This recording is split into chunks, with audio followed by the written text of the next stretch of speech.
WhatsApp, eine der wichtigsten Apps auf deinem Smartphone, mit der du verschiedene Arten von Nachrichten versenden kannst.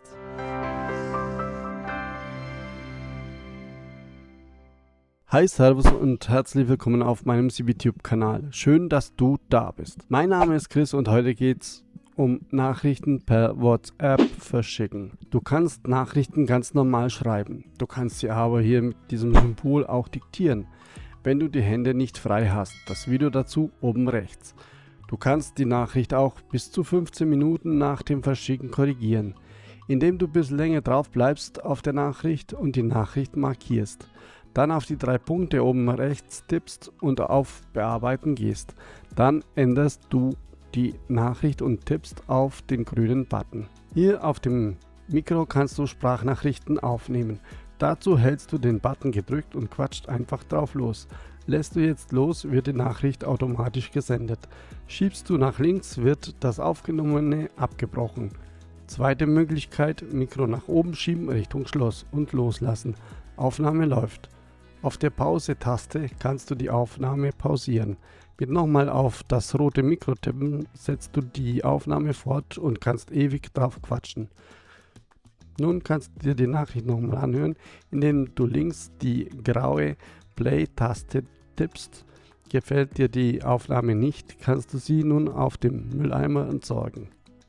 Willst du sie verschicken, tippst du wie gewohnt auf die grüne Taste und zack, gesendet. Der Empfänger kann sie öfters anhören und weiterleiten an andere Personen. Du kannst aber auch auf diese 1, die halb umkreist und halb gepunktet ist, tippen. Die wird dann grün, das heißt, der Empfänger kann die Nachricht nur einmal anhören. Die Nachricht kann nicht weitergeleitet werden. Danach wieder auf die grüne Taste mit dem weißen Pfeil tippen und die Nachricht wird versendet.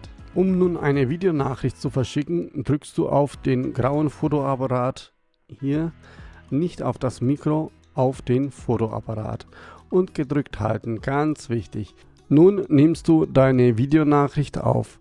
Die Aufnahme beginnt erst, wenn runtergezählt ist auf 0. Lässt du den Button los, wird sie versendet. Schiebst du nach links, wird auch hier die Aufnahme abgebrochen. Schiebst du die Taste nach oben Richtung Schloss, wie schon bei der Sprachnachricht, so wird die Taste gesperrt. Du kannst sie loslassen und drauf losquatschen. Die maximale Videonachricht ist hier begrenzt auf 60 Sekunden. Das siehst du an der Umrahmung vom Video. Dieses ganz umrahmt ist die Zeit rum. Links auf der Taste mit dem Punkt und den Pfeilen drumherum kannst du zwischen Front- und Rückkamera wechseln. Du kannst auch während der Aufnahme umschalten. Auf der roten Stopp-Taste hast du die Möglichkeit, die Aufnahme zu stoppen und sie dir anzuschauen. Auf dem Mülleimer kannst du sie entsorgen. Auf der grünen Taste wegschicken. Zu beachten ist hier, du solltest das Smartphone während der Aufnahme senkrecht halten. Nicht drehen, weil sonst sieht dich der Empfänger liegend. Nun fragst du dich, was ist der Unterschied zwischen Videonachricht und Video?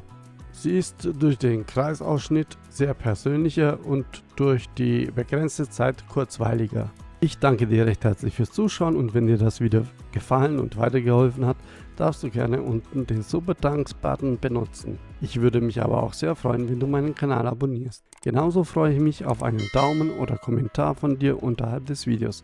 Pass auf dich auf, bleib vor allem gesund, tschüss, ade und ciao, ciao.